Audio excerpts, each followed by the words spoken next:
దేశం మొత్తం మీదున్న best gold sellers, best designs ఇప్పుడు హైదరాబాద్ లో pan India jewel show. Don't miss it.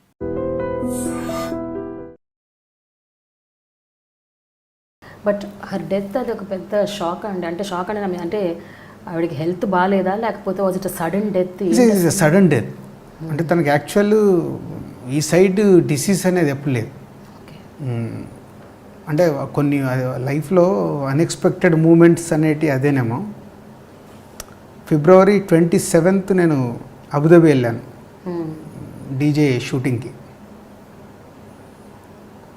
అక్కడ 4th నుంచి సాంగ్ స్టార్ట్ అవుతుందని ఎందుకో నేను అక్కడి నుంచి అంటే యూఎస్ వెళ్ళిపోవాలి 11th. సో 15 days అవుతుంది. సరే గ్రాండ్ సన్ కూడా ఉన్నాడు అని మధ్యలో బన్నీకి హరీష్కి నాకు ఏదో బ్యాంక్ పని ఉందని చెప్పేసి 2 days హైదరాబాద్ వచ్చాను.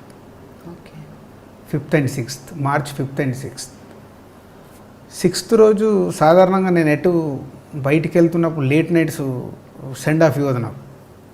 నేను కూడా లేవమని చెప్పను, ఎందుకంటే లేట్ నైట్ వాళ్ళకు నిద్ర డిస్టర్బ్ అయింది కదా. పడుకునేటప్పుడే చెప్పేసుకొని పడుకొని వెళ్ళిపోయాను. ఆ రోజు నేను 6th లేవలే, 1:45 కూడా. 2 o'clock ఇంట్లో నుంచి బయలుదేరాలి.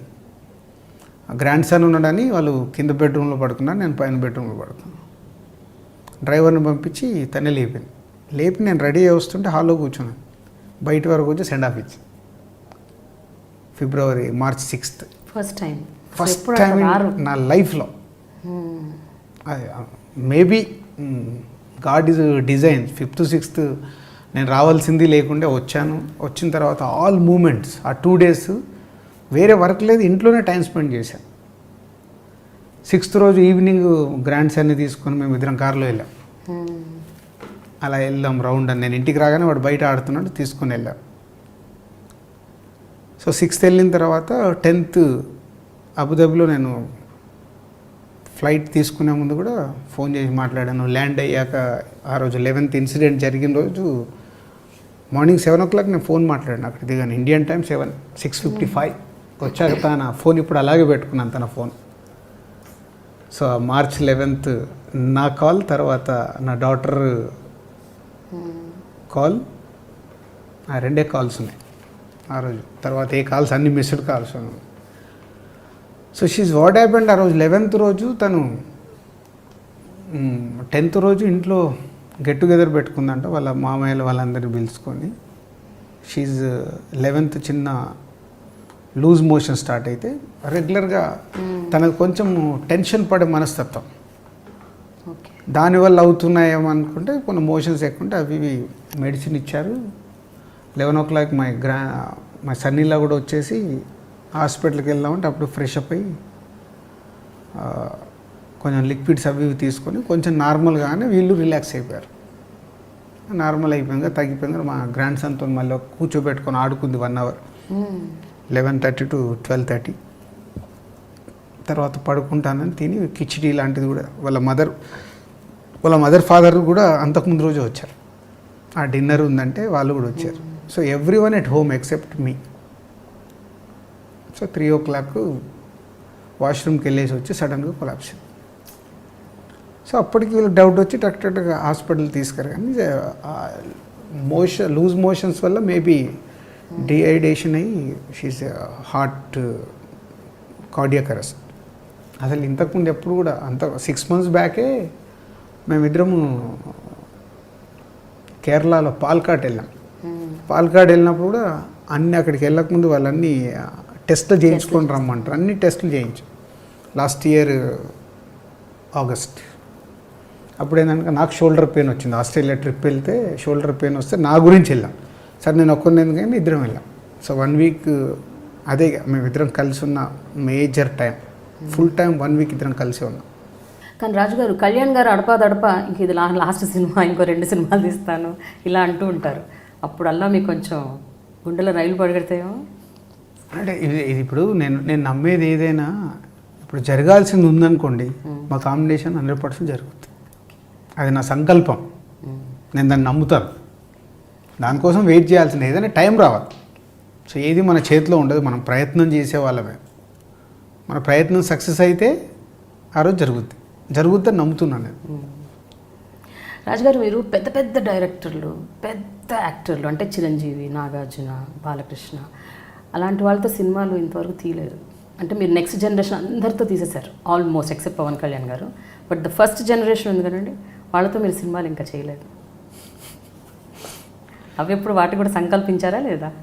అంటే అది తెలియదండి. అంటే ఇప్పుడు ఏదైనా ఒక బాలకృష్ణ గారితో నా మధ్య ఒకసారి అనిల్ రావు ఇప్పుడు ఒక ఐడియా చెప్తే వెళ్ళి కలిసి వచ్చాం, చెప్పాం, ఐడియా కూడా నచ్చింది. పోతే బాలకృష్ణ గారికి అప్పుడు 100th ఫిలిం చేయాలనే దాంట్లో ఈ లోపు అనిల్ రావు ఇప్పుడు మళ్ళీ ఇటు మాకు రాజా ది గ్రేట్ చేస్తుండడం. సో చెయ్యాలని ఉంటుంది. బట్ అది ఏదైనా నేను బిలీవ్ చేసేది వాళ్ళకి సరిపడే స్టోరీ ఉన్నప్పుడే వాళ్ళ దగ్గరికి వెళ్ళి సినిమా చేయాలని. ఏదో వాళ్ళ డేట్స్ వస్తాయి కదా నేను సినిమా చేయలేను, ఎప్పుడూ చేయలేను నేను. సో నా దగ్గరకు వస్తున్న స్క్రిప్ట్లో వాళ్ళు కనిపించాలి. అరే ఇది వీళ్ళకి బాగుంటుంది అని అనిపిస్తే డెఫినెట్గా lucky is a God gift. అది ఎన్ని స్టార్ హీరోస్, పెద్ద హీరోస్, సీనియర్ హీరోస్ ఎవరి దగ్గరకైనా నేను అపాయింట్మెంట్ తీసుకొని వెళ్ళగలే స్వాతంత్రం నాకుంది. సో అది పెద్ద కథ ఉంటే నేను ఎనీ టైం వెళ్ళిపోవచ్చు. బట్ అదైతే ఉంటుంది చిరంజీవి గారితో, నాగార్జున గారితో ఎప్పటికైనా సినిమా మీ లిస్ట్లో, మీ విష్ లిస్ట్లో. మరి పెద్ద పెద్ద డైరెక్టర్ల సంగతి ఏంటి? వినాయక్ గారితో తప్ప ఆ తర్వాత మళ్ళీ మీరు ఎవరితోనూ పెద్ద డైరెక్టర్స్తో? పూరి జగన్నాథ్తో అనుకున్నాము, ట్రావెల్ చేసాం కానీ మెటీరియలైజ్ కాలేదు. సీను వైట్లాకి యాక్చువల్ తన ఆనందం సినిమా అప్పుడే నేను అడ్వాన్స్ ఇచ్చాను, అది మెటీరియలైజ్ అవ్వలేదు. ఈ జగడమ్ము సినిమా ఇందాక చెప్పినప్పుడు మ్యాచ్ కానప్పుడు రాజమౌళి గారి దగ్గరికి వెళ్ళి అడిగితే రాజమౌళి గారు ఒక మంచి మాట అన్నారు, మీరు ఇంతమంది కొత్త డైరెక్టర్లకి లైఫ్ ఇస్తున్నారు, నేను మీకు సినిమా చేస్తే అదొక సినిమా అవుద్ది, మీరు సినిమా చేస్తే ఒక డైరెక్టర్ పుడతాడు. అంటే ఎందుకో రాజమౌళి గారు ఆ మాట అన్న తర్వాత నేను అక్కడ నిజంగా నాకు ఒక ఇన్స్పిరేషన్ వర్డ్ అది. నిజమే కదా, ఫెయిల్యూర్ డైరెక్టర్స్ ఉన్నారు, సో వాళ్ళు స్ట్రగుల్లో ఉంటారు, సో సక్సెస్ సినిమా చేయాలి, రైట్ ప్లాట్ఫామ్ కావాలని. అండ్ కొత్త డైరెక్టర్లు ఉంటారు, వీళ్ళతో నేను ఎక్కువ ట్రావెల్ అవ్వడం వల్ల వాళ్ళకు సినిమా వస్తుంది. నేను పెద్ద డైరెక్టర్తో వెళ్ళి సినిమా తీయడం వల్ల ఒక సినిమా అవుతుంది. ఓకే. సో మొన్న ఈ మధ్య త్రివిక్రమ్ గారు కన్ఫర్మ్ చేసుకున్నాం ఒక ప్రాజెక్ట్ చేయాలి. ఎందుకంటే త్రివిక్రమ్ గారితో నేను ప్రొడ్యూసర్ కాకముందు తను రైటర్గా ఉన్నప్పుడు మేము క్లోజ్, అప్పటి నుంచి మా ఇద్దరి మధ్యలో ఒక మంచి ఫ్రెండ్షిప్ ఉంది. ఓకే. సో మొన్నే అనుకున్నాం. మీరు ఫ్యామిలీ ఎంటర్టైనర్స్, లవ్ స్టోరీస్ ఎక్కువ తీస్తున్నారు, మరి వేరే జానర్స్ ఏం ట్రై చేయరా? Horror, thriller? అంటే అదేనండి నా బ్లడ్లో లేని నేను ప్రయత్నం చేయడం వేస్ట్. అంతేనా? నా బ్లడ్లో లేదు అది. ఓకే. లేని అనవసరంగా ఏదో. రాజుగారు ఓన్లీ ప్రేమను పంచుతారు అంతే, విశాలమైన హృదయం. హోల్ ఫ్యామిలీ వెళ్ళి మా సినిమాని ఎంజాయ్ చేయాలి. పోతే ఎప్పటికప్పుడు ట్రెండ్ని పట్టి ఫాలో అవుతూ షిఫ్ట్ అవుతూ ఉండాలి. నాకు మీ లైఫ్ సీక్రెట్ ఒకటి తెలుసండి, అది కరెక్ట్ కదా చెప్పండి. మీరు అద్భుతంగా పాటలు పాడతారని విన్నాను. అభినందన అనే ఒక సినిమా పాటల కాంపిటీషన్లో మీరు పార్టిసిపేట్ చేసి, అవునా? మరి మీరు ఒక పాట పాడితే అభినందన పాటే పాడండి. అప్పుడు పిల్లాని, అప్పుడు నా age is 19 years Anu, Abhinandana is 1989. So 19 complete అయ్యి 20 years నాకు. సో అప్పుడు ఒక ఎంతుజాదం, సో దాంతో ఆ సినిమా నాకు చాలా పిచ్చి. ఓకే. అభినందన, మైనే ప్యార్ కియా, గీతాంజలి కరెక్ట్ నేను టీనేజ్ నుంచి షిఫ్ట్ అవుతున్నప్పుడు వచ్చిన సినిమాలు. ఆ 3 సినిమాల ప్రభావం నా పైన చాలు, అందుకని అలాంటి సినిమాలు తీస్తున్నారు. మేబీ అయి ఉండొచ్చు. ఇది my best film sir. Okay. మరి ఒక్క 2 లైన్లు పాడండి.